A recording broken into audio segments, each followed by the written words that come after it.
Olá pessoal, tudo bem? Sou eu aqui, o Pavone Corretor, sou especialista de imóveis e hoje estamos aqui em mais um vídeo com o Dr. Walter Santos. Vocês já viram nos vídeos anteriores a apresentação dele, já falamos sobre visto L1 também. Volta no vídeo anterior que você vai conferir sobre o que é o visto L1, quais são os prós e os contras, como é que ele funciona. E hoje nós vamos falar um pouquinho do visto EB-5. Certo, Dr. Walter? Certíssimo. Obrigado mais uma vez pelo seu tempo. É um prazer. Me fala mais um pouquinho, Dr. Walter, como é que é o visto EB-5? O que ele serve, para que ele vai, o que o pessoal faz? O visto EB-5... Quanto ele custa, efetivo? Quanto ele custa? Tem muita discrepância nesse assunto. Vai ter aumento, não vai ter aumento? Como é que tá isso daí? Bom, nós estamos em fevereiro de 2019, tá? Porque dia 21. Os vídeos se perpetuam no tempo e as pessoas depois perdem a noção de quando foi respondido, né? Mas vamos lá. Curiosamente, as pessoas acham que o visto EB-5 é um visto de investidor. Ele não é. Ele é um visto de criação de empregos através de investimento. Mas o objetivo principal do visto é criar empregos. Se não criarem os empregos, você pode colocar quanto você quiser de dinheiro. Você pode comprar um hotel de 30 milhões de dólares que não vai te dar benefício imigratório nenhum. Então ele é um visto de Estados Unidos ele não quer dinheiro, ele quer emprego. É um visto de criação de empregos através de investimento. E qual o valor? Na zona urbana, o investimento é de $1 milhão para criar 10 empregos no prazo de 2 anos. 10 empregos, então deixa eu pontuar uma coisa aqui. Eu quero montar a minha empresa aqui, eu trago mais de $1 milhão, invisto nessa operação, prédio, funcionário, carro, estoque, operação de marketing, demonstro todo esse investimento, gero 10 empregos. Pode ser tanto gerencial quanto operacional ou tem que ser todo gerencial? Não, pode ser operacional. Pode ser operacional também. Tem que ser período integral, 35 horas por semana. E aí esses caras têm que se manter lá dentro do emprego durante esses 2 anos. E aí sim é que eu vou poder aplicar o EB-5 ou através do projeto eu já vou poder? Através do projeto você já pode. Aqui, a decisão demora uns 18 meses, um pouco menos talvez. Nesse caso, então a empresa vai ter andamento e vão checar se realmente ela tem o potencial de criar essas 10 posições de trabalho e se o dinheiro foi investido mesmo. E o critério discricional dele é mais ou menos parecido com o que a gente discutiu no L1? Não, é mais objetivo, porque aí eu tenho o limite de $1 milhão para colocar e eu tenho os 10 funcionários com 35 horas de trabalho semanal, então é mais específico do que o L1. Na zona rural, o valor cai pela metade, para 500 mil, porque a ideia era fomentar o desenvolvimento da zona rural, criando posições de trabalho, porque há também o êxodo urbano, das pessoas que saem do campo para ir para a cidade para arrumar emprego. Isso para investimento próprio, Para investimento próprio. E a terceira forma é dos centros regionais. Os centros regionais, que são chamados... Essa é uma dúvida que o pessoal... O que é o centro regional? Para que serve? O centro regional é um projeto desenvolvido que permita dar o visto EB-5 para investidores que coloquem $500 mil, mesmo que seja na zona urbana, desde que essa área urbana seja considerada uma área de desenvolvimento, chamada Target Employment Area, TEA. São áreas onde o índice de desemprego é 50% maior do que a média nacional. Então, se a média nacional de desemprego é, por exemplo, 8%, e aquela área urbana, o desemprego está a partir de 12%, ela é considerada uma TEA, Target Employment Area. E o centro regional que for colocado nessa área pode dar o green card para investidores que investirem só os $500 mil ao invés de $1 milhão, apesar de ser uma área urbana. Então, vamos ver assim se eu entendi. A gente vai pegar um hotel grande que vai ser construído com investimento lá de $400 milhões. Então esse empreendimento pode buscar, através de um centro regional, capital para fomentar a obra. Perfeito. É esse o conceito. É esse o conceito. Todo o capital do investimento desse hotel que ele pode fracionar, buscar com o recurso estrangeiro, ou é uma pequena parte que ele... Não necessariamente uma pequena, o mais alto que eu vi pessoalmente foi 50%. 50% de capital próprio e 50% de investidor externo. Não necessariamente próprio, pode ser financiado no mercado interno mesmo, por bancos americanos. Também justifica. Mas a ideia é, do capital total do investimento, até 50% é captado fora. Tá. Então, veja, isso também causa impacto na veracidade, aí na viabilidade do investimento, do projeto, porque se você expuser demais para o capital estrangeiro está sujeito a uma série de variáveis. De repente você tem investidores do mundo inteiro, e pode ser que eles não honrem os compromissos, enfim, ou que dê algum problema. Tá, agora me conta uma coisa, quem que indica o centro regional para o cara que está lá com os 500 mil dólares dentro do banco, fala, bom, eu quero aplicar o EB5 para minha família, quero migrar para os Estados Unidos, não vou montar uma empresa, eu quero aplicar nesses centros regionais. Quem que indica para eles esses centros regionais, onde eles acham isso? Tem muita coisa na internet, mas óbvio, eu não me valeria só dessa informação, porque essas informações são de vendedores, são pessoas querendo vender posições em centros regionais. Quem pode indicar legalmente são corretores, brokers que tenham licença do SEC, do Securities and Exchange Commission, que é o equivalente à Comissão de Valores Imobiliários brasileira, né?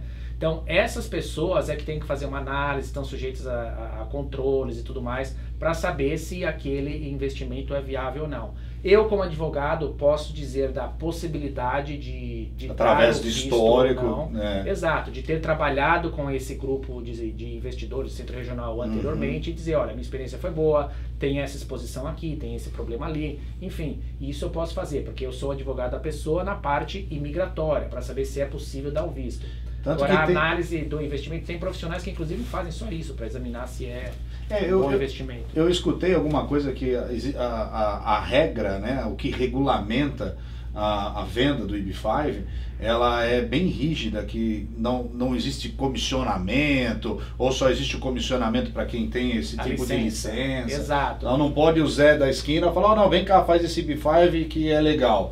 O que aconteceu, Pavone, é que escritórios de advogados em Nova York e na Califórnia estavam recebendo comissões de centros regionais, dizendo, os clientes que você me conseguir, eu te pago um valor. Isso é proibido por lei. E há também um conflito de interesse. O advogado que representa o cliente no EB5 não pode receber dinheiro do centro regional, óbvio. Então eles foram processados pelo SEC, né? E foram obrigados a devolver todos os valores recebidos. Caramba! E me conta uma coisa, Dr. Walter, qual é o tempo que demora esse processo, né? Desde a aplicação, bom, eu quero fazer, quais são os requisitos, né, que a pessoa que está aplicando esse dinheiro nesse formato tem que cumprir para poder fazer a aplicação. Então, quanto tempo demora esse processo e em quanto tempo sai a aprovação dele e quando que ele pega o green card na mão? A pessoa tem que provar a origem do dinheiro, de onde ele veio, até chegar no investimento, né? Quer dizer, como que ele conseguiu aquele dinheiro, a titularidade do dinheiro, esse dinheiro é dele mesmo, do investidor, ou é de terceiro? Então, eu vou te dar um exemplo. Se eu doar dinheiro para você, e você pegar o dinheiro e fizer o investimento no EB5, você prova a sua origem. Você fala, eu recebi em doação, foi pago o imposto de doação. Mas e a minha origem? Aí eles vão querer perguntar, então tá bom, exato, me mostra aqui porque senão utilizaria isso como forma de lavar dinheiro, de esquentar dinheiro. Então eles querem saber, não só a sua origem está provada, mas a minha, de onde veio a minha. Entendi. Nesse exemplo. Então precisa provar a origem do dinheiro, a titularidade do dinheiro. Vender um imóvel, sem dúvida. O dinheiro está na conta corrente ou no imposto de renda aí há bastante tempo. Sem dúvida. Hoje em dia, Pavone, também em função de fraudes que ocorreram, eles estão investigando um pouco mais atrás. Até no EB5? Até no EB5.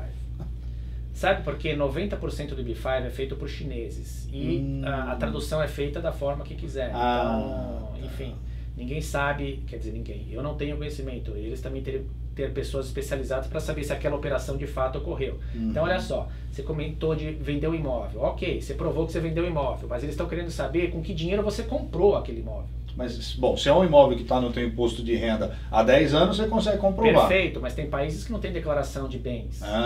Aí complica. Aí complica. Então depende da situação, mas o que eu quero dizer é que eles estão voltando mais no tempo para ver se é... Não só os 5 anos, eles estão indo além dos 5 anos. Estão indo além. Estão indo além. Para saber se a origem do dinheiro realmente é quente. Mas pode ser uma herança, uma rescisão da empresa, vendeu a empresa, vendeu um imóvel. Legal, não há problema nenhum. Desde que consiga comprovar que esse dinheiro é seu nesses 5 anos ou mais, esse dinheiro ele qualifica para esse visto. Qualifica. O tempo de montagem do processo varia, depende da velocidade que o cliente vai transferir o dinheiro do país dele para cá, o investimento, tudo. Então ele põe o dinheiro primeiro antes da aplicação. Ele põe o dinheiro, porque ele tem que provar que ele tem o capital e está lá colocado para fazer o investimento. Tá. Ok? Normalmente fica em escrow até, e só é liberado depois da aprovação da petição. A petição está demorando 18 meses para ser aprovada. Mais ou menos por aí.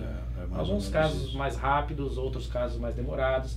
Alguns investimentos dizendo que aceitam parcelado, mas a linguagem da lei literalmente não permite. Tem um memorando que fala de uma outra questão, mas nem é o objeto aqui da gente discutir. Mas enfim, desconfie um pouco, porque tudo que facilita demais a situação não quer dizer que é verdade, porque o centro regional também está te vendendo um produto, ele quer faturar, te captar. Então cuidado, se informe antes de fazer qualquer coisa, porque é muito dinheiro envolvido. Né? Agora tem alguns centros regionais que prometem uma remuneração sobre o dinheiro investido.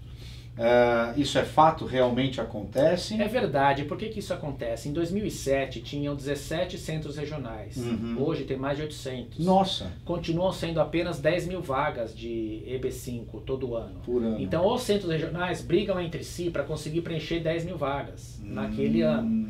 Então, como atrativo, alguns passaram a oferecer remuneração. Pequena, é verdade, mas ainda assim como diferencial para a pessoa investir o dinheiro. Então aí tem que ver também do investidor qual o objetivo.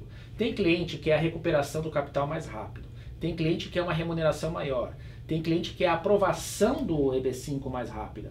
Então depende do perfil de cada um. E agora uma pergunta que eu sempre escuto quando a gente fala de EB5. O dinheiro que você aplicou no centro regional, ele é a risco do negócio. Sem dúvida, investimento é risco, pressupõe risco, não pode ter existe garantia de devolução. Pode ter a remuneração do capital de dividendos do empreendimento, mas garantia de devolução do capital não pode. E a gente sempre escuta dizer que esse dinheiro volta depois de 5 anos. Se o investimento der certo, o investimento é uma empreitada, jogada no mercado capitalista. Então ele pode voltar menos, como pode voltar mais, como pode não voltar. Vamos dizer que você deu um exemplo de construir um hotel. Ok, digamos que tem um novo atentado de aviões caindo no país e o turismo é brecado e o investimento faliu. Ele vai para o espaço, acabou. Caramba. Você não vai ter como. Tem um caso de uma estação de esqui no estado de Vermont que teve fraude dos próprios donos do empreendimento. Eles foram acusados de fazer pirâmide de EB5. Eles criaram 14 ou 15 grupos, só que cada grupo que eles criavam era para financiar o anterior.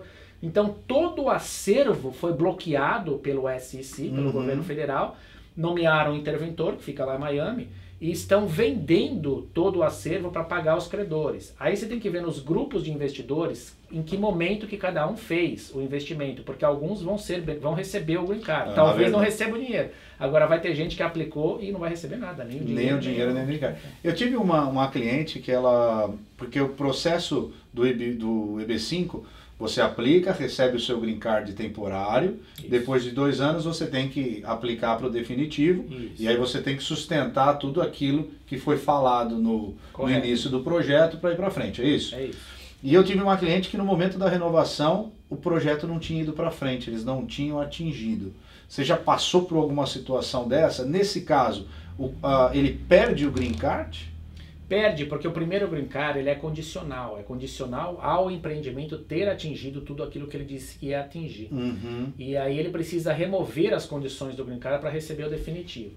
Pessoalmente nunca tive problema. Existe também um memorando que fala que essa mudança do provisório para o definitivo é se o empreendimento conseguiu preencher as 10 vagas de trabalho por investidor, ou se assim está muito próximo dele, dá uma certa liberalidade. Então, para não remover as condições, realmente tem que ser uma situação muito grave, onde não saiu do chão, realmente não foi para frente. O projeto não foi para frente. E quem abastece você e o teu cliente com as informações do projeto é o centro regional. É o centro regional. Então, assim, uma dica para quem está buscando o EB5, eu pelo menos imagino, eu me sentiria mais tranquilo em procurar um centro regional que tenha... que já tenha sucesso, que realmente seja um empreendimento de nome, né? Porque às vezes eu escuto, não, eu vou aplicar no EB5, que é um projeto para colher batata não sei aonde. né, até onde vai isso, né? E eu volto à questão dos interesses difusos de cada cliente. Eu ainda acho que teria que priorizar a aprovação do Green Card, porque se você quiser fazer um investimento de $500 mil para ganhar dinheiro, você faz um outro investimento que remunera muito mais. Isso. É óbvio, ninguém quer perder o dinheiro, não estou dizendo que quer perder o dinheiro, mas eu estou dizendo que tem que priorizar a análise de receber primeiro o Green Card. E o dinheiro, os empreendimentos são muito grandes, milhões e milhões de dólares. A chance é grande de receber de volta alguma coisa, pelo menos. Então, eu acho que essa tem que ser a análise, porque só a análise de receber dinheiro de volta, criar maior remuneração, talvez isso não seja no melhor interesse do próprio projeto. Tá. E uma pergunta também que eu sempre recebo, Dr. Walter, é assim: apliquei o EB5, passaram-se os 18 meses, recebi o meu Green Card, mudei para os Estados Unidos. Primeiro, da data que foi aprovado, quanto tempo eu tenho que mudar para os Estados Unidos, e chegando aqui, eu posso trabalhar com o que eu quiser? A data vai ser determinada pelo consulado. Quando a pessoa comparecer no consulado, ela vai receber um visto de imigrante no passaporte. Lá vai ter uma variação de 1 a 6 meses para ela entrar nos Estados Unidos. Mas isso é definido por eles ou É definido por eles. Tá. A data que pode entrar. E ele é considerado residente permanente na data que ele entra nos Estados Unidos com aquele visto. Então aí começa a contar os 2 anos de validade desse Green Card. Tanto que o Green Card só vem depois que ele entra aqui no país. Isso. Aí inverte o papel que a gente já comentou de turista. Aí o residente permanente tem que ficar mais mais tempo aqui, menos tempo fora daqui. Isso é verdade. Isso tem muita gente que não dá conta disso, é verdade. E ele pode trabalhar no que ele quiser, não tem problema nenhum. Quer dizer, ele pode abrir uma empresa, pode ser motorista de Uber, pode o que ele quiser. Ou não fazer nada. Assistir Netflix o dia inteiro, depende do que ele quiser. Pode ajudar aqui se ele quiser. Põe uma mesa aqui e vamos ajudar o Dr. Walter. O senhor já teve algum caso de algum cliente teu que recebeu os 500 mil de volta? Já tive, sim. Já. Recebeu na integralidade ou parcial? Não, na integralidade. Olha que ótimo isso. São 6 anos depois também. 6 anos depois da aprovação, né? Quando a gente fala remuneração, é 0,5% ao ano, às vezes menos que isso. Ínfimo, E às vezes eles interrompem, dizendo não há dividendos para distribuir nesse trimestre. Enfim, aí depende do investimento, mas recebeu os 500 mil aqui 6 anos depois, mas...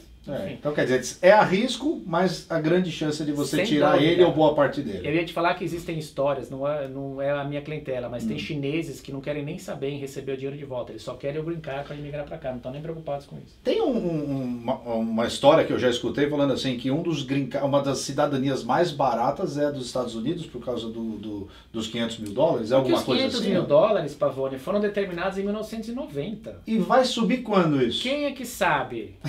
Eu escuto isso há pelo menos uns 7 anos. Mês que vem sobe. A lei está prorrogada até 30 de setembro de 2019, mas subir o valor não está vinculado à renovação da lei. Eles podem subir administrativamente antes disso, mas eu não acredito que ocorra.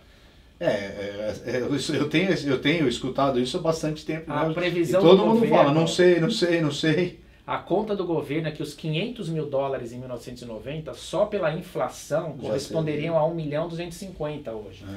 Então quer dizer, pode ser que em setembro venha um aumento, mas não é o que deve acontecer. Até lá eu acho que não, agora dali pra frente, eu já acho que durante o governo Trump talvez não aumente nada, vamos ver. Então tá bom. Então se você está assistindo esse vídeo depois de setembro de 2019, a gente volta com outro vídeo falando para você se manteve ou se subiu. Você vem para cá e compra uma casa de $1 milhão.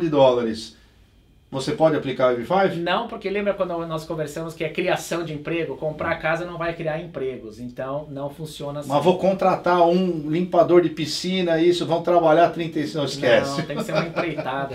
Então quer dizer, é aplicar realmente ou numa empresa ou nos centros regionais. Para a gente finalizar, Dr. Walter, prós e contras, bate-bola rápido desse visto. Prós, eu acho que os critérios são muito mais definidos, de origem do dinheiro, titularidade, tem o valor, foram criados empregos e recebeu mais fácil de conseguir. Mais fácil de conseguir porque existem centros regionais muito sérios que realmente funcionam, tá? As questões de fraude que a gente fala que acontece é um percentual bem baixo, pequeno, tá? Contra é a incerteza de receber ou não dinheiro, e 6 anos é muito tempo nos Estados Unidos, muita coisa acontece aqui em 6 anos. Mas se alguém só tem essa possibilidade porque não tem nenhuma outra de imigrar para cá e tem o capital, ou juntou o capital para vir para cá, ela está comprando a aposentadoria dela nesse país. E isso é maravilhoso. Então, pelo menos, valeu a pena. Vale a pena, né? Sim. Vale dar essa tranquilidade aí para a família. Mais algum ponto que a gente tem que tratar do EB5, Dr. Walter? Pesquisa, se informar, não acreditar nas pessoas que falam aquilo que você quer ouvir. Não tem nada fácil, tem um rito a ser seguido, a vida aqui é muito boa, mas tudo tem que ser feito corretamente. Então, não acreditar em promessas vazias, milagrosas ou até abrangentes. Não é assim. Tem pedágios no meio do caminho, a pessoa tem que saber exatamente onde ela está pisando. Maravilha, Dr. Walter. Obrigado mais uma vez por esse bate-bola aqui falando sobre B5. É um prazer. E na próxima semana nós vamos falar um pouquinho do E2, aquele lá do quem tem passaporte italiano. Quinta-feira? Bora, combinado? Então é isso daí, pessoal. Quinta-feira que vem a gente vai trazer um pouquinho mais de informação sobre o visto E2, aquele para quem tem uma dupla cidadania, cidadania europeia e algumas outras da América do Sul também. Acompanhe aqui com a gente na próxima quinta-feira, Dr. Walter Santos falando sobre o visto E2. Obrigado e um abraço.